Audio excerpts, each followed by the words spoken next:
Hello ಆತ್ಮೀಯರೇ, ನಮಸ್ಕಾರ. ಮೋಕ್ಷ ಮೀಡಿಯಾಕ್ಕೆ ತಮಗೆ ಸ್ವಾಗತ. ನಾನು ಮೋಕ್ಷ ಹಿರೇಮಠ್. ಇಂಗ್ಲೀಷ್ ಸಾಹಿತ್ಯವನ್ನು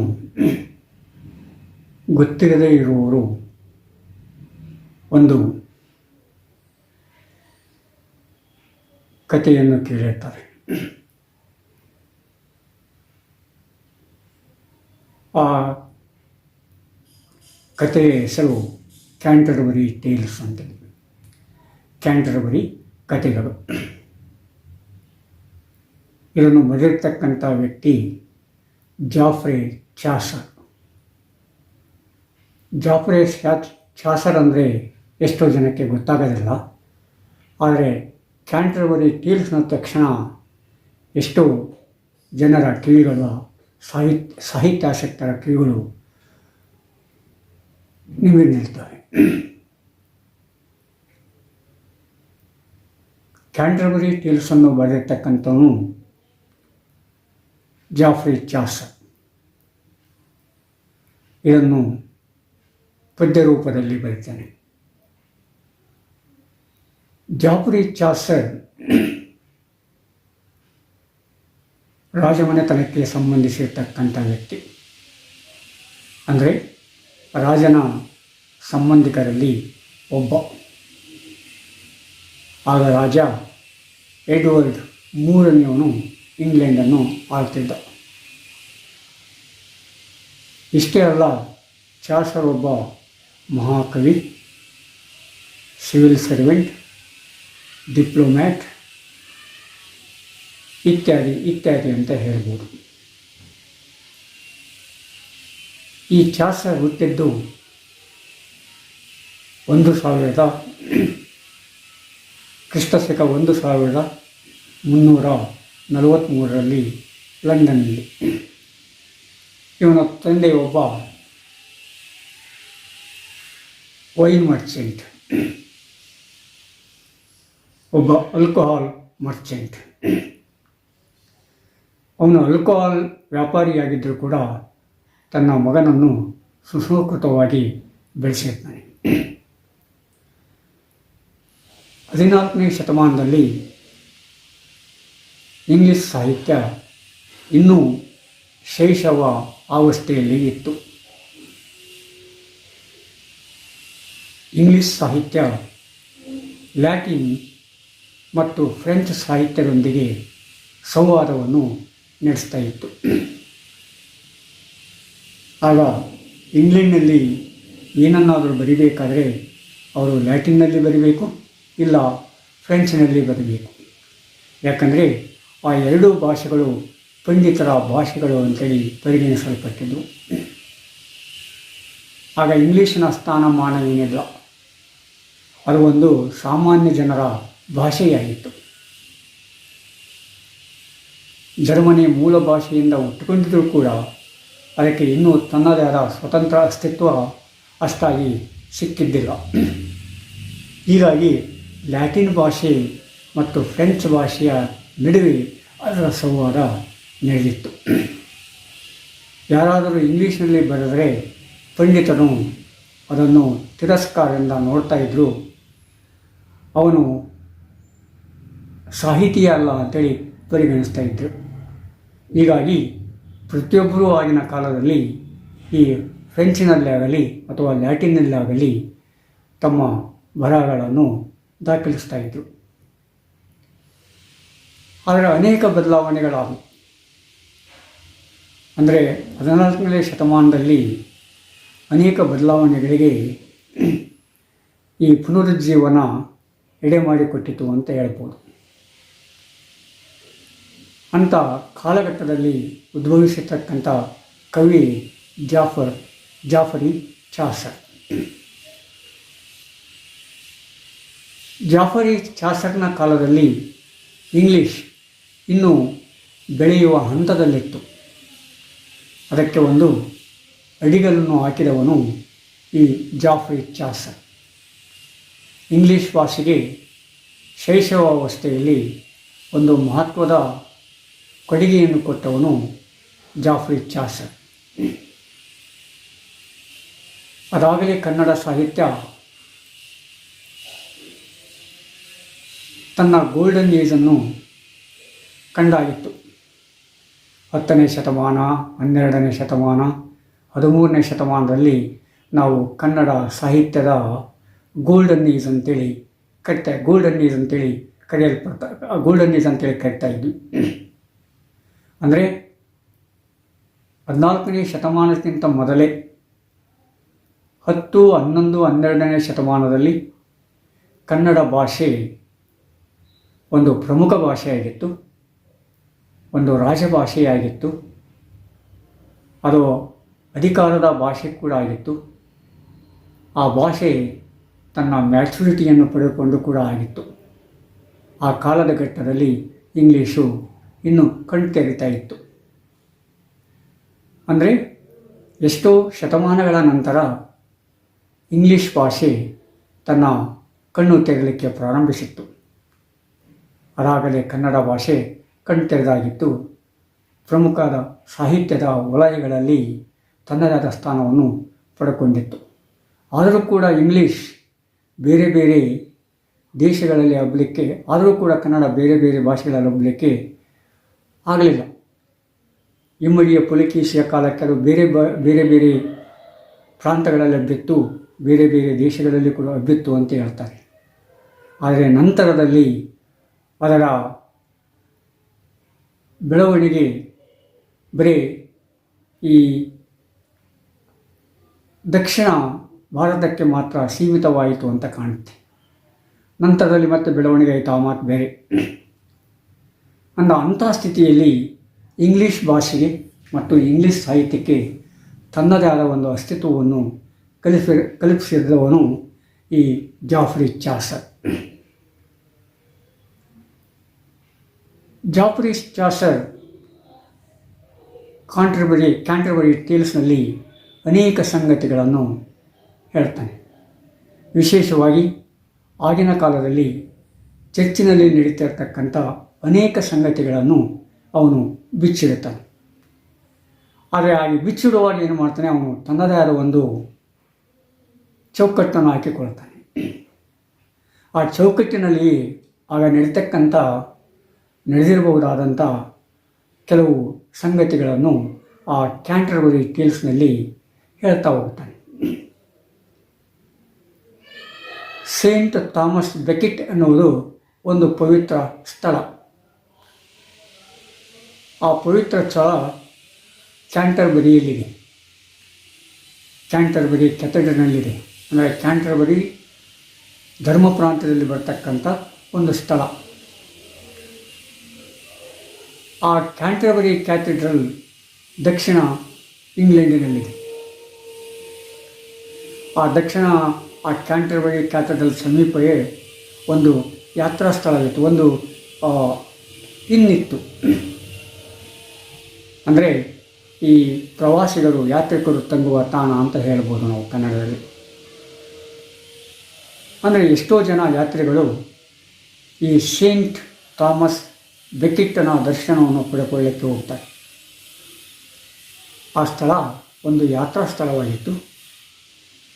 ಹೀಗೆ ಒಂದು 29 ಯಾತ್ರಿಗಳು ಸೇಂಟ್ ಥಾಮಸ್ ಬೆಕೆಟ್ಟನ್ನು ದರ್ಶನ ಪಡ್ಕೊಳ್ಳೋಕ್ಕೆ ಯಾತ್ರೆ ಹೋಗ್ತಾರೆ.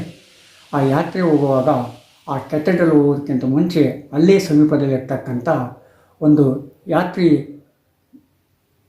ಸ್ಥಳದಲ್ಲಿ, ಒಂದು ಯಾತ್ರಿ ತಂಗುವಿಕೆ ಸ್ಥಳದಲ್ಲಿ ಕೆಲವು ರಾತ್ರಿಗಳನ್ನು ಕಳಿಬೇಕಾಗುತ್ತೆ. ಆಗ ಕಳೀತಾ ಇರುವಾಗ ಆ ತಂಗುವಿಕೆಯ ಸ್ಥಳವನ್ನು ಒಬ್ಬ ಮೇಲ್ವಿಚಾರಕ ನೋಡ್ತಾ ಇರ್ತಾನೆ. ಒಂದು ದಿನ ಆ 29 ಯಾತ್ರಿಗಳು ಮಾತುಕತೆಯಲ್ಲಿ ತೊಡಗಿದಾಗ ಅವನೊಂದು ಸಲಹೆ ಕೊಡ್ತಾನೆ. 29 ಜನಗಳು 4 ಕಥೆಗಳನ್ನು ಹೇಳಬೇಕು, ಪ್ರತಿಯೊಬ್ಬರೂ 4 ಕಥೆಗಳನ್ನು ಹೇಳಬೇಕು. 2 ಕಥೆಗಳು ಹೊರಗಿನವಾಗಿದ್ದರೆ ಇನ್ನೆರಡು ಕಥೆಗಳು ಒಳಗಿನವಾಗಿರಬೇಕು ಅಂತ ಹೇಳ್ತಾನೆ. ಇದನ್ನು ಎಲ್ಲರೂ ಒಪ್ಪಿಕೊಳ್ತಾರೆ. ಅಷ್ಟೇ ಅಲ್ಲ, ಯಾರು ಒಳ್ಳೆಯ ಕಥೆಯನ್ನು ಹೇಳ್ತಾರೋ, ಯಾರು ಕಥೆಯಲ್ಲಿ ವಿಜಯ ಆಗ್ತಾರೋ ಅವರಿಗೂ ಒಂದು ಫ್ರೀ ಮೀಲ್ ಅಂತ ಹೇಳ್ತಾನೆ. ಒಂದು ಉಚಿತ ಊಟವನ್ನು ಕೊಡುವುದಾಗಿ ಕೂಡ ಹೇಳ್ತಾನೆ. ಆ ಉಚಿತ ಊಟ ಅವರು ಮತ್ತೆ ವಾಪಸ್ ಬರ್ತಾರಲ್ಲ ತಮ್ಮ ಯಾತ್ರಾ ಸ್ಥಳದಿಂದ, ವಾಪಸ್ ಹೋಗುವಾಗ ಅಲ್ಲಿ ತಂಗಿದಾಗ ಅವರಿಗೆ ಒಂದು ಉಚಿತ ಊಟ ಕೊಡಲಾಗ್ತದೆ. ಆ ಉಚಿತ ಊಟದ ಖರ್ಚನ್ನು ಈಗೇನು 29 ಯಾತ್ರಿಗಳೇನಿದ್ದಾರಲ್ಲ ಅದರಲ್ಲಿ ಅವರು ಭರಿಸ್ತಾರೆ. ಅಂದರೆ ವಿಜೇತರನ್ನು ಬಿಟ್ಟು ಉಳಿದವರು ಭರಿಸ್ತಾರೆ. ಇದನ್ನು ಕೂಡ ಅವನು ಹೇಳ್ತಾನೆ. ಇದಕ್ಕೆಲ್ಲರೂ ಒಪ್ಪಿಕೊಳ್ತಾರೆ. ಆಗ ಕಥೆಯನ್ನು ಹೇಳಲಿಕ್ಕೆ ಪ್ರಾರಂಭ ಮಾಡ್ತಾನೆ. ಈ ಚಾಸರ್ ಕೂಡ ಏನು ಮಾಡ್ತಾನೆ, ಅವರನ್ನು ಸೇರಿಕೊಳ್ತಾನೆ. ಆ ಕಥೆಯಲ್ಲಿ ತಾನು ಒಬ್ಬ ಕಥೆಗಾರನಾಗಿ ತನ್ನ ಕಥೆಯನ್ನು ಪ್ರಾರಂಭ ಮಾಡ್ತಾನೆ. ಸಾಮಾನ್ಯವಾಗಿ ಕಥೆಯನ್ನು ಹೇಳ್ತಾ ಇರುವಾಗ ಬೇರೆ ಬೇರೆ ಚೌಕಟ್ಟುಗಳನ್ನು ಹಾಕ್ತಾ ಇದ್ದೇವೆ. ಬೇರೆ ಬೇರೆ ರೀತಿ ನೀತಿಗಳಲ್ಲಿ ಕಥೆಗಳನ್ನು ಹೇಳ್ತಾ ಇರ್ತೀವಿ. ಕೆಲವು ಕಥೆಗಳು ಒಂದಾನೊಂದು ಕಾಲದಲ್ಲಿ ಅಂತ ಪ್ರಾರಂಭ ಆಗ್ತವೆ. ಸಾಮಾನ್ಯವಾಗಿ ಇದು ಎಲ್ಲರೂ ಅನುಸರಿಸ್ತಕ್ಕಂಥ ಒಂದು ರೀತಿ. ಇನ್ನೂ ಕೆಲವರು ಮಧ್ಯದಲ್ಲಿ ಕತೆ ಪ್ರಾರಂಭ ಮಾಡಿ ಆಮೇಲೆ ಅದನ್ನು ಮುಂದಿನ ಭಾಗಕ್ಕೆ ತಂದು ನಂತರದಕ್ಕೆ ಅಂತಿಮತೆಯನ್ನು ಕೊಡ್ತಾರೆ. ಕೆಲವರು ಅಂತಿಮ ಸ್ಥಾನದಿಂದ ಕಥೆಯನ್ನು ಪ್ರಾರಂಭಿಸಿ ಮಧ್ಯದಲ್ಲಿ ಬಂದು ಮತ್ತೆ ಪ್ರಾರಂಭದಲ್ಲಿ ಅದನ್ನು ಮುಗಿಸ್ತಾರೆ.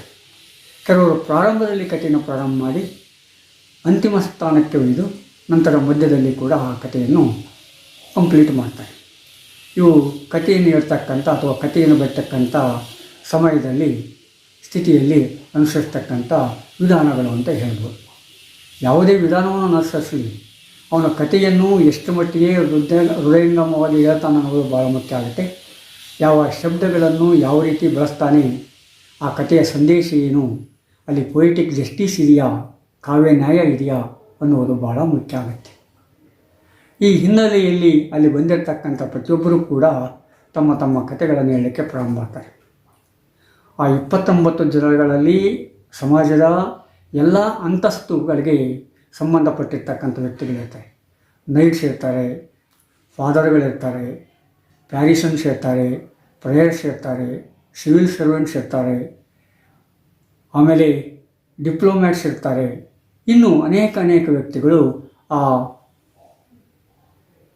ಯಾತ್ರಾರ್ಥಿಗಳಿರ್ತಾರೆ. ಹೀಗೆ ಆ ಯಾತ್ರಾರ್ಥಿಗಳು ತಮ್ಮ ತಮ್ಮ ಸರದಿ ಬಂದಾಗ ತಮ್ಮ ಕಥೆಯನ್ನು ಹೇಳಲಿಕ್ಕೆ ಶುರು ಮಾಡ್ತಾನೆ. ಮೊಟ್ಟ ಮೊದಲನೆಯದಾಗಿ ನೈಟ್ ಅಂತಕ್ಕಂಥ ವ್ಯಕ್ತಿ ತನ್ನ ಕಥೆಯನ್ನು ಪ್ರಾರಂಭ ಮಾಡ್ತಾನೆ. ಈ ನೈಟ್ ಸಾಮಾನ್ಯವಾಗಿ ವೀರಾದಿವೀರರ ಬಗ್ಗೆ ಹೇಳ್ತಾನೆ. ಹಾಗೆ ವೀರಾದಿವೀರನಾಗಿರ್ತಕ್ಕಂಥ ಒಬ್ಬ ವ್ಯಕ್ತಿ ಒಂದು ಪ್ರೇಮದ ಬೆಲೆಯಲ್ಲಿ ಬಿದ್ದುದನ್ನು ಹೇಳ್ತಾನೆ. ಆ ಪ್ರೇಮ ಅಸಫಲತೆಯನ್ನು ಪಡ್ಕೊಂಡದ್ದು ಹೇಳ್ತಾನೆ, ಇತ್ಯಾದಿ. ಇದು ಸಾಮಾನ್ಯವಾಗಿ ಸರದಾರರು ಹೇಳ್ತಕ್ಕಂಥ ಕಥೆಗಳು. ಅಂಥ ಕಥೆಯನ್ನು ಹೇಳ್ತಾರೆ. ಅದಾದ ನಂತರ ಮತ್ತೊಬ್ಬರು ತಮ್ಮ ಕಥೆಗಳನ್ನು ಪ್ರಾರಂಭ ಮಾಡ್ತಾರೆ. ಆ ಎಲ್ಲ ಕಥೆಗಳು ಏನಾಗ್ತದೆ, ಕಡೆಗೆ ಕಡೆಯದಾಗಿ ಅಲ್ಲಿರ್ತಕ್ಕಂಥ ಒಬ್ಬ ಪ್ಯಾರಿಸನ್ ಏನು ಮಾಡ್ತಾನೆ, ತನ್ನ ಕಥೆಯನ್ನು ಹೇಳ್ತಾನೆ. ಆ ಕಥೆಯಿಂದ ಆ ಕ್ಯಾಂಟರ್ಬರಿ ಟ್ರೇಸ್ ಕಥೆ ಮುಕ್ತಾಯವಾಗುತ್ತೆ. ಆ ಎಲ್ಲ ಕಥೆಗಳಲ್ಲಿ ಕೂಡ ಏನು ಮಾಡ್ತಾರೆ, ಆ ಚರ್ಚಿನಲ್ಲಿ ನಡೀತಕ್ಕಂಥ ಅನ್ಯಾಯ, ಅತ್ಯಾಚಾರ, ಅಸಮಾನತೆ, ಆಮೇಲೆ ಸೆಲಿಬಸಿ, ವಿಕೃತ ಕಾಮ ಇತ್ಯಾದಿಗಳ ಬಗ್ಗೆ ಬೆಳಕು ಚೆಲ್ತಾರೆ. ಸಾಮಾನ್ಯವಾಗಿ ಮಂದಿರಗಳಂದಾಗ ಅಲ್ಲಿ ಪ್ರಾರ್ಥನೆಗಳನ್ನು ನಡೆಸ್ತಾರೆ. ಜನರು ಒಬ್ಬರೊಬ್ಬರು ಆತ್ಮೀಯತೆಯನ್ನು ತೋರಿಸ್ತಾರೆ. ದಯೆ ಕುಣಿದಾಡ್ತಾ ಇರ್ತದೆ. ಪವಿತ್ರ ಪ್ರೇಮ ಅಲ್ಲಿ ನಿಲ್ಲಿಸಿರ್ತಾರೆ. ಒಬ್ಬರಿಗೊಬ್ಬರು ಸಾಕಿಸ್ತಾ ಇರ್ತಾರೆ. ಇತ್ಯಾದಿಗಳನ್ನು ನಾವು ತಿಳ್ಕೊಂಡಿರ್ತೇವೆ. ಮಾನಸಿಕ ನೆಮ್ಮದಿ ಸಿಗುತ್ತೆ, ಶಾಂತಿ ಸಿಗುತ್ತೆ, ಮನುಷ್ಯ ಉನ್ನತತೆಗೆ ಹೋಗ್ಬೋದು ಅಂತಕ್ಕಂಥ ಭಾವನೆ ಇರ್ತದೆ. ಆದರೆ ಅಲ್ಲಿ ಆ ಕಥೆಗಳಲ್ಲಿರ್ತಕ್ಕಂಥ ವ್ಯಕ್ತಿಗಳು ಬೇರೆ ಚಿತ್ರಣವನ್ನೇ ಕೊಟ್ಟುಬಿಡ್ತಾರೆ. ಅಂದರೆ ಯಾವ ರೀತಿಯಾಗಿ ಅಲ್ಲಿರ್ತಕ್ಕಂಥ ಪಾತ್ರಿಗಳು ಐಷಾರಾಮಿ ಜೀವನಗಳನ್ನು ಕಳೀತಾ ಇದ್ದಾರೆ. ಸಾಮಾನ್ಯವಾಗಿ ಆ ಚರ್ಚ್ಗಳಲ್ಲಿ ಏನಾಗ್ತದೆ, ಯಾವನೇ ಒಬ್ಬ ವ್ಯಕ್ತಿ ತಪ್ಪು ಮಾಡಿದಾಗ ಅವನನ್ನು ಚರ್ಚಿಗೆ ಕರೆಸಿ ಆ ತಪ್ಪೊಪ್ಪಿಗೆಯನ್ನು ಇಳಿಸ್ತಾರೆ. ಅಂಥ ವ್ಯಕ್ತಿಯನ್ನು ಚರ್ಚಿಗೆ ಕಳಿಸ್ತಕ್ಕಂಥ ಸಮನ್ನರು ಕೂಡ ಇರ್ತಾನೆ. ಆ ಸಮನ್ನರ ಆ ತಪ್ಪು ಮಾಡಿರ್ತಕ್ಕ ವ್ಯಕ್ತಿಯನ್ನು ಕರೆಸಿ ಅಲ್ಲಿ ತಪ್ಪೊಪ್ಪಿಗೆಯನ್ನು ತೆಗೆದುಕೊಳ್ಬೇಕಾಗಿರ್ತಕ್ಕಂಥ ವ್ಯಕ್ತಿ ಅವನೇ ಅನೇಕ ತಪ್ಪುಗಳನ್ನು ಮಾಡ್ತಾನೆ. ಮನುಷ್ಯ ತಪ್ಪು ಮಾಡುವುದು ಸಹಜ. ಆದರೆ ಮಾಡಿದ ತಪ್ಪನ್ನು ಮತ್ತೆ ಮಾಡದಂತೆ ಎಚ್ಚರ ವಹಿಸಬೇಕಾಗಿರೋದು ಭಾಳ ಮುಖ್ಯ ಆಗುತ್ತೆ. ಆದರೆ ಎಷ್ಟೋ ಜನರು, ಎಷ್ಟೋ ವ್ಯಕ್ತಿಗಳು ಈವನ್ ಆ ಚರ್ಚಿನಲ್ಲಿ ಕೆಲಸ ಮಾಡ್ತಕ್ಕಂಥವ್ರು ಏನು ಮಾಡ್ತಾರೆ, ತಪ್ಪು ಒಪ್ಕೊಳ್ತಾರೆ, ಮತ್ತೆ ತಪ್ಪು ಮಾಡಲಿಕ್ಕೆ ಶುರು ಮಾಡ್ತಾರೆ. ಅಂದರೆ ತಪ್ಪು ಒಪ್ಪಿಕೊಳ್ಳುವುದು ತಪ್ಪನ್ನು ಮುಂದುವರಿಸುವ ಒಂದು ರೀತಿ ನೀತಿ ಆಗಿಬಿಡುತ್ತೆ. ಇಂಥ ವಿಷಯಗಳ ಬಗ್ಗೆ ಕೂಡ ಆ ಕಥೆಗಾರರು ಹೇಳ್ತಾರೆ. ಯಾವ ರೀತಿಯಾಗಿ ಈ ಚರ್ಚ್ಗಳು ಕೆಟ್ಟೋಗ್ಬಿಟ್ಟಿದ್ದಾವೆ, ಯಾವ ರೀತಿಯಾಗಿ ಫಾದರ್ಗಳು ಕೆಟ್ಟೋಗ್ಬಿಟ್ಟಿದ್ದಾರೆ, ಧರ್ಮ ಪ್ರಾಂತ್ಯಗಳು ಹಾಳಾಗಿವೆ, ಪ್ರಾರ್ಥನಾ ಸ್ಥಳ ಬೇಕಾಗಿರ್ತಕ್ಕಂಥ ಧರ್ಮ ಪ್ರಾಂತ್ಯಗಳು ಕಾಮವಿಕಾರತೆಯ ಸ್ಥಳಗಳಾಗಿಬಿಟ್ಟಿವೆ ಅನ್ನುವ ಇತ್ಯಾದಿ ವಿಷಯಗಳನ್ನು ಅಲ್ಲಿ ತಮ್ಮ ಕಥೆಗಳಲ್ಲಿ ಹೇಳ್ತಾರೆ. ಆದರೆ ಈ ಕಥೆಗಳನ್ನು ಹೇಳುವಾಗ ಅವರು ಭಾಳ ಉದ್ದಂಗಮವಾಗಿ ಹೇಳ್ತಾರೆ, ಮನಸ್ಸಿಗೆ ತಟ್ಟುವಂತೆ ಹೇಳ್ತಾರೆ, ಕಾವ್ಯಾತ್ಮಕವಾಗಿ ಹೇಳ್ತಾರೆ. ಆ ಕಾವ್ಯ ಸರಳವಾಗಿರ್ತದೆ, ಸಾಮಾನ್ಯ ಜನರಿಗೆ ಕೂಡ ಅರ್ಥ ಆಗಬೇಕು. ಯಾಕಂದರೆ ಇಂಗ್ಲೀಷ್ ಭಾಷೆ ಆಗ ಸಾಮಾನ್ಯರ ಭಾಷೆಯಾಗಿತ್ತು. ಆ ಸಾಮಾನ್ಯರ ಭಾಷೆಯಲ್ಲಿ ಇವುಗಳನ್ನೆಲ್ಲ ಹೇಳಿ ಇಂಗ್ಲೀಷ್ ಭಾಷೆಗೆ ತನ್ನದೇ ಆದ ಒಂದು ಅಸ್ತಿತ್ವವನ್ನು ಕೊಡಲಿಕ್ಕೆ ಭಾಳ ಪ್ರಾಮುಖ್ಯವಾಗಿತ್ತು, ಭಾಳ ಪ್ರಮುಖವಾದ ವಿಷಯವಾಗಿತ್ತು.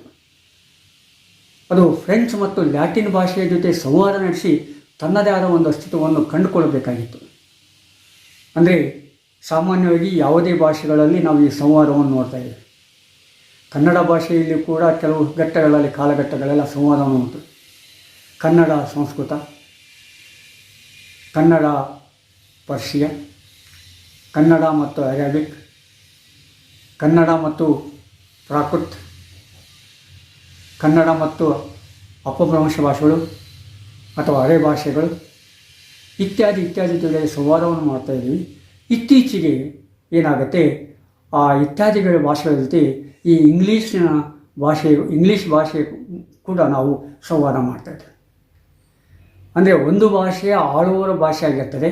ಯಾವುದು ಆಳುವವರ ಭಾಷೆ ಆಗಿರ್ತದೋ ಅದು ಆಳಲ್ಪಡುವವರ ಭಾಷೆ ಕೂಡ ಆಗುತ್ತದೆ, ಆಳಿಸಿಕೊಳ್ಳುವವರ ಭಾಷೆ ಕೂಡ ಆಗುತ್ತೆ. ಆಳಿಸಿಕೊಳ್ಳುವವರ ಭಾಷೆ ಆಳುವವರ ಭಾಷೆಯ ಜೊತೆ ಸಂವಾದ ಮಾಡಿ ಅದು ತನ್ನದೇ ಅಸ್ತಿತ್ವಕ್ಕಾಗಿ ಒಂದು ತೆರನಾದ ಹೋರಾಟ ನಡೀತಾ ಇರ್ತದೆ.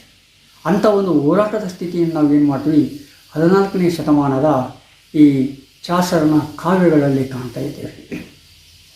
ಅಂದರೆ ಕ್ಯಾಂಟರ್ಬರಿ ಕಥೆಗಳ ಮೂಲಕ ಚಾಸರ್ ಅಲ್ಲಿರ್ತಕ್ಕಂಥ ಪರಿಸ್ಥಿತಿಯನ್ನು ವಿಶದವಾಗಿ ವಿವರಿಸಿ, ಅದು ಇಂಗ್ಲೀಷಿನ ಸಾಮಾನ್ಯವಾದ ಭಾಷೆಯಲ್ಲಿ ವಿವರಿಸಿ ಅದಕ್ಕೇನು ಮಾಡ್ತಾನೆ, ಒಂದು ತನ್ನದೇ ಆದ ಒಂದು ಅಸ್ತಿತ್ವವನ್ನು ಬೆಳೆಸಿಕೊಡ್ತಾನೆ. ಅಂದರೆ ಈ ಪಂಡಿತರ ಭಾಷೆಯಾಗಿರ್ತಕ್ಕಂಥ ಫ್ರೆಂಚ್ ಮತ್ತು ಲ್ಯಾಟಿನ್ಗಿಂತ ಇಂಗ್ಲೀಷ್ ಏನು ಕಡಿಮೆ ಇಲ್ಲ. ಆ ಇಂಗ್ಲೀಷಿನ ತನ್ನದೇ ಆದ ತಾಯಿ ಭಾಷೆಯಲ್ಲಿ ಅವನು ಅನೇಕ ವಿಷಯಗಳನ್ನು ಹೇಳ್ಬೋದು, ಭಾಳ ಹೃದಯಂಗಮವಾಗಿ ಹೇಳ್ಬೋದು, ಸವಿಸ್ತಾರವಾಗಿ ಹೇಳ್ಬೋದು, ಇತ್ಯಾದಿಗಳನ್ನು ಆ ಕಥೆಗಳಲ್ಲಿ ವ್ಯಕ್ತಪಡಿಸ್ತಾನೆ, ತೋರಿಸ್ತಾನೆ. ಹೀಗಾಗಿ ಆ ಕ್ಯಾಂಟರ್ಬರಿ ಟೇಲ್ಸ್ ಒಂದು ಮಹತ್ವದ ಕಾವ್ಯವಾಗತ್ತೆ, ಕಥೆಗಳ ಒಂದು ಕಾವ್ಯವಾಗತ್ತೆ. ಆ ಕಾವ್ಯ, ಆ ಕ್ಯಾಂಟರ್ಬರಿ ಟೇಲ್ಸ್ ಇಂಗ್ಲೀಷ್ ಸಾಹಿತ್ಯದ ಸ್ಥಾನಮಾನವನ್ನೇ ಅದ್ಭುತವಾಗಿ ಬದಲಾವಣೆ ಮಾಡಿಬಿಡುತ್ತೆ. ಹೀಗಾಗಿ ಇಂಗ್ಲೀಷ್ ಸಾಹಿತ್ಯದ ಇತಿಹಾಸವನ್ನು ಓದ್ತಾ ಇರುವಾಗ ನಾವು ಚಾಸರ್ನನ್ನು ಮತ್ತು ಅವನ ಪ್ರಮುಖವಾದ ಕತೆ ಸಂಗ್ರಹ ಕಥಾಗುಚ್ಛ ಈ ಕ್ಯಾಂಟರ್ಬರಿ ಟೇಲ್ಸನ್ನು ಓದಲಾರದೆ ನಾವು ಮುಂದಕ್ಕೆ ಹೋಗೋಕ್ಕಾಗಲ್ಲ. ಕ್ಯಾಂಟರ್ಬರಿ ಟೇಲ್ಸ್ ನಂತರ ಬೇರೆ ಬೇರೆ ವ್ಯಕ್ತಿಗಳು ಬೇರೆ ರೀತಿಯಾಗಿ ಕಾವ್ಯವನ್ನು ರಚಿಸುತ್ತಾರೆ, ಆ ಮಾತು ಬೇರೆ. ಈ ಚಾಸರ್ ನಂತರ ಯೂನಿವರ್ಸಿಟಿ ವಿಟ್ಸ್ ಬರ್ತಾರೆ, ಅವರು ಇಂಗ್ಲೀಷ್ ಸಾಹಿತ್ಯಕ್ಕೆ ಭದ್ರವಾದ ಬುನಾದಿ ಹಾಕ್ತಾರೆ. ನಂತರದಲ್ಲಿ ಶೇಕ್ಸ್ಪಿಯರ್ನಂಥ ಮಹಾನಾಟಕಕಾರರು ಆ ಇಂಗ್ಲೀಷ್ ಸಾಹಿತ್ಯದಲ್ಲಿ ಉದಯವಾಗ್ತಾರೆ. ಇಂಗ್ಲೀಷ್ ಸಾಹಿತ್ಯಕ್ಕೆ ಒಂದು ಕಿರೀಟವನ್ನು ಕೂಡಿಸ್ತಾರೆ. ಅಂದರೆ ಇದೆಲ್ಲವನ್ನು ಮಾಡೋದಕ್ಕಿಂತ ಮೊದಲು ಚಾಸರ್ ಕೊಟ್ಟಿರ್ತಕ್ಕಂಥ ದೇಣಿಗೆ ಇದೆಯಲ್ಲ, ಕಾಣಿಕೆ ಇದೆಯಲ್ಲ ಇಂಗ್ಲೀಷ್ ಸಾಹಿತ್ಯಕ್ಕೆ, ಅದನ್ನು ನಾವು ಮಾಡಲಿಕ್ಕೆ ಸಾಧ್ಯತೆ ಆಗೋದಿಲ್ಲ. ಈ ಹಿನ್ನೆಲೆಯಲ್ಲಿ ಏನು ಮಾಡಬೇಕಾಗುತ್ತೆ, ನಾವು ಈ ಚಾಸರ್ನ ಕ್ಯಾಂಟರ್ಬರಿ ಟೇಲ್ಸನ್ನು ಹೇಳಬೇಕಾಗುತ್ತೆ. ಆ 29 ಕಥೆಗಾರರು ಎಲ್ಲರೂ ಕಥೆಗಳನ್ನು ಹೇಳೋದಿಲ್ಲ, 24 ಜನರು ಮಾತ್ರ ಆ ಕಥೆಗಳನ್ನು ಹೇಳ್ತಾರೆ. ಇನ್ನು ಇನ್ನೂ ನಾಲ್ಕೈದು ಜನ ಏನು ಮಾಡ್ತಾರೆ, ಕಥೆಗಳನ್ನು ಹೇಳಲಿಕ್ಕಾಗಲ್ಲ, ಅಲ್ಲಿಗೆ ಕತೆ ಮುಕ್ತಾಯವಾಗುತ್ತೆ. ಅಂದರೆ ಆ ಕಥೆಗಳ ಮೂಲಕ ಅಲ್ಲಿರ್ತಕ್ಕಂಥ ವಸ್ತುಸ್ಥಿತಿಯನ್ನು ಜನರಿಗೆ ಮನದಟ್ಟು ಮಾಡಿ ಆ ನಿಜವಾದ ಬದಲಾವಣೆಗೆ ಅವರನ್ನು ಕೊಂಡೊಯ್ಯೋದೇನಿದೆಯಲ್ಲ ಅದು ಭಾಳ ಮುಖ್ಯ ಆಗುತ್ತೆ. ಇಂಗ್ಲೀಷಿಗೆ ಉನ್ನತ ಸ್ಥಾನಮಾನ ಕೊಡೋದರಲ್ಲಿ ಆ ಕ್ಯಾಂಟರ್ಬರಿ ಟೇಲ್ಸ್ ಪ್ರಮುಖ ಪಾತ್ರವನ್ನು ವಹಿಸ್ತಾ ಇದೆ ಅನ್ನೋದು ಇಲ್ಲಿ ಭಾಳ ಮುಖ್ಯ ಆಗುತ್ತೆ. ಆ ಹಿನ್ನೆಲೆಯಲ್ಲಿ ನಮಗೇನಾಗ್ತಾನೆ, ಜಾಫ್ರಿ ಚಾಸರ್ ಭಾಳ ಪ್ರಮುಖವಾದ ಇಂಗ್ಲೀಷ್ ಕವಿ ಆಗ್ತಾನೆ. ಇಂಗ್ಲೀಷ್ ಸಾಹಿತ್ಯಕ್ಕೆ ಒಂದು ಭದ್ರ ಬುನಾದಿ ಆಗ್ತಕ್ಕಂಥ ಬರಹಗಾರ ಆಗ್ತಾನೆ. ಅವನು ಸಿವಿಲ್ ಸರ್ವೆಂಟ್ ಇರ್ಬೋದು, ರಾಜನ ಸಂಬಂಧಿ ಇರ್ಬೋದು, ಆದರೆ ಅವನ ಆಸಕ್ತಿಗಳು ಅನೇಕ ಇರ್ತವೆ. ಅವನು ರಾಜನ ಸಂಬಂಧಿ ಆದ ತಕ್ಷಣ, ಸಿವಿಲ್ ಸರ್ವೆಂಟ್ ಆದ ತಕ್ಷಣ ಯಾವುದೇ ವಿಕಾರತೆಗಳಲ್ಲಿ ತೊಡಗದೆ ಅತ್ಯುತ್ತಮವಾದ ಹಾವಿಗಳನ್ನು ಗಳಿಸಿಕೊಂಡಿರ್ತಾನಲ್ಲ, ಅತ್ಯುತ್ತಮವಾದ ಹಾವಿಗಳನ್ನು ಉಪಯೋಗ ಮಾಡ್ಕೊಳ್ತಾನಲ್ಲ, ಅದು ಭಾಳ ಮುಖ್ಯ ಆಗ್ತದೆ. ಆ ಹಾವಿಗಳು, ಆ ಹವ್ಯಾಸಗಳೇನಾಗ್ತವೆ ಅವು ಜನಪರವಾಗಿರ್ತವೆ, ಜನರ ಮನಸ್ಸಿನಲ್ಲಿ ಮೂಡ್ತವೆ. ಅಷ್ಟೇ ಅಲ್ಲ, ಅವರನ್ನು ಬದಲಾವಣೆ ಕಡೆಗೆ ಕೊಂಡೊಯ್ತವೆ. ಹಾಗಾಗಿ ಚಾಸರ್ ನಮಗೆ ಭಾಳ ಪ್ರಮುಖವಾದ ವ್ಯಕ್ತಿ ಆಗ್ತಾನೆ. ಎಷ್ಟೋ ಜನ ಇಂಗ್ಲೀಷ್ ಸಾಹಿತ್ಯ ಅಂದ ತಕ್ಷಣ ನಾವು ಶೇಕ್ಸ್ಪಿಯರ್ ನಾಟಕಗಳನ್ನು ಪಟಪಡ ಅಂತ ಹೇಳಿಬಿಡ್ತೇವೆ, ವರ್ಡ್ಸ್ವರ್ತನ ಕವನಗಳನ್ನು ಹೇಳಿಬಿಡ್ತೇವೆ. ಆದರೆ ಆ ಹಿನ್ನೆಲೆ ಇರ್ತಕ್ಕಂಥ ಇನ್ನೂ ಎಷ್ಟೋ ವ್ಯಕ್ತಿಗಳು, ಕವಿಗಳಿರ್ತಾರಲ್ಲ, ಅವುಗಳನ್ನು ನಾವು ಮರೆಮಾಚಿಬಿಡ್ತೀವಿ. ಆದರೆ ಈ ಇಂಗ್ಲೀಷ್ ಸಾಹಿತ್ಯಕ್ಕೆ ಭದ್ರ ಬುನಾದಿಯನ್ನು ಹಾಕಿರ್ತಕ್ಕಂಥ ವ್ಯಕ್ತಿಗಳನ್ನು ನಾವು ಯಾವಾಗಲೂ ನೆನಪಿಟ್ಕೊಳ್ಬೇಕು ಅಂತೇಳಿ ಇಲ್ಲಿ ನನಗೆ ಅನಿಸ್ತಾ ಇದೆ. ಯಾವುದೇ ಒಂದು ಸಾಹಿತ್ಯ ಆಗಲಿ, ಅದು ಕನ್ನಡ ಸಾಹಿತ್ಯವಾಗಲಿ, ಇಂಗ್ಲೀಷ್ ಸಾಹಿತ್ಯವಾಗಲಿ, ಇತ್ಯಾದಿ ಸಾಹಿತ್ಯಗಳಾಗಲಿ, ಆ ಸಾಹಿತ್ಯಕ್ಕೆ, ಆ ಭಾಷೆಗೆ ಭದ್ರ ಬುನಾದಿಯನ್ನು ಹಾಕಿರ್ತಕ್ಕಂಥ ವ್ಯಕ್ತಿಗಳು ನಮಗೆ ಭಾಳ ಮುಖ್ಯ ಆಗ್ತಾರೆ. ಆ ಹಿನ್ನೆಲೆಯಲ್ಲಿ ನಾವು ಈ ಜಾಫ್ರಿ ಚಾಸರ್ ಬರೆದಿರ್ತಕ್ಕಂಥ ಕ್ಯಾಂಟರ್ಬರಿ ಕಥೆಗಳನ್ನು ನಾವು ನೋಡಬೇಕಾಗ್ತದೆ. ಈ ಕ್ಯಾಂಟರ್ಬರಿ ಟೇಲ್ಸ್ ಜೊತೆಗೆ ಚಾಸರ್ ಇನ್ನೂ 3 ಕೃತಿಗಳನ್ನು ರಚಿಸಿರ್ತಾನೆ. ಆ 3 ಕೃತಿಗಳು ಯಾವುವು ಅಂತಂದರೆ the House of Fame, Troilus and Cressida ಮತ್ತು the Legends of Good Women ಅಂತೇಳಿ. ಈ 3 ಕೃತಿಗಳು ಕೂಡ ತಮ್ಮದೇ ಆದ ರೀತಿಯಲ್ಲಿ ಇಂಗ್ಲೀಷ್ ಸಾಹಿತ್ಯಕ್ಕೆ, ಇಂಗ್ಲೀಷ್ ಭಾಷೆಗೆ ತಮ್ಮ ಮೆರುಗನ್ನು ಒದಗಿಸ್ತವೆ. ಅಂದರೆ ಈ ಹಿನ್ನೆಲೆಯಲ್ಲಿ ನಾವು ಜಾಫ್ರಿ ಚಾಸರ್ನ ಸಾಹಿತ್ಯವನ್ನು, ವಿಶೇಷವಾಗಿ ಅವನ ಕ್ಯಾಂಟರ್ಬರಿ ಟೇಲ್ಸ್ಗಳನ್ನು ಅರ್ಥ ಮಾಡಿಕೊಂಡ್ರೆ ನಮಗೆ ಇಂಗ್ಲೀಷ್ ಸಾಹಿತ್ಯದ ಆಗುಹೋಗುಗಳು, ಅದರ ರೀತಿ ನೀತಿಗಳು 14ನೇ ಶತಮಾನದಲ್ಲಿ, ಕ್ರಿಸ್ತಶಕ 14ನೇ ಶತಮಾನದಲ್ಲಿ ಅದರ ಸ್ಥಿತಿ, ಅದರ ಸಾಮಾನ್ಯ ಸ್ಥಿತಿ ಏನಿತ್ತು ಅನ್ನೋದನ್ನು ಸ್ಪಷ್ಟವಾಗಿ ಅರ್ಥ ಮಾಡಿಕೊಳ್ಳಲಿಕ್ಕೆ ಸಾಧ್ಯತೆ ಇರುತ್ತೆ. ಕೆಲವರು ಕ್ರಿಸ್ತಶಕ 14ನೇ ಶತಮಾನ ಅನ್ನೋದಕ್ಕಿಂತ ಈ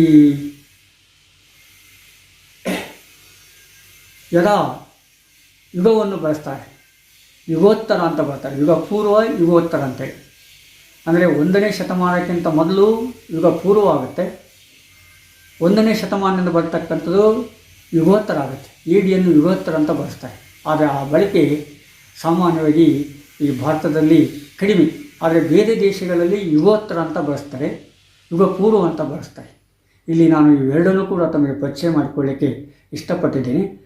ಎಷ್ಟೋ ಸಲ ನಾನು ಈ ಕ್ರಿಸ್ತಶಕರ ಬದಲಾಗಿ ಯುಗೋತ್ತರ ಅನ್ನುವ ಶಬ್ದವನ್ನು ಕೂಡ ಬಳಕೆ ಮಾಡಿದ್ದೇನೆ.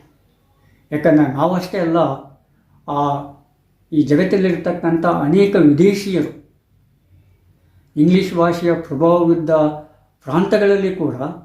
ಪ್ರದೇಶಗಳಲ್ಲಿ ಕೂಡ ಈ ಯುಗೋತ್ತರ ಶಬ್ದವನ್ನು ಬಳಸ್ತಾರೆ. ಸೊ 14ನೇ ಶತಮಾನದ ಯುಗೋತ್ತರದಲ್ಲಿದ್ದ ಈ ಚಾಸರ್ ಕೂಡ ಇಂಗ್ಲೀಷ್ ಭಾಷೆಗೆ, ಸಾಹಿತ್ಯಕ್ಕೆ ಭದ್ರ ಬುನಾದಿಯನ್ನಾಗಿ ಅದನ್ನು ಒಂದು ಮೇಲ್ ಹಂತಕ್ಕೆ ಒಯ್ತಿರ್ತಕ್ಕಂಥ ಒಬ್ಬ ಪ್ರಮುಖ ಸಾಹಿತಿಯಾಗಿದ್ದಾನೆ. ಅದನ್ನು ನಾವು ಮರಿಬಾರದು. ಆತ್ಮೇಲೆ ಮತ್ತೆ ಮುಂದಿನ ಅವತರಣಿಕೆಯಲ್ಲಿ ನಾವು ನೀವು ಮುಖಾಮುಖಿಯಾಗೋಣ. ಅಲ್ಲಿವರೆಗೆ ನಮಸ್ಕಾರ.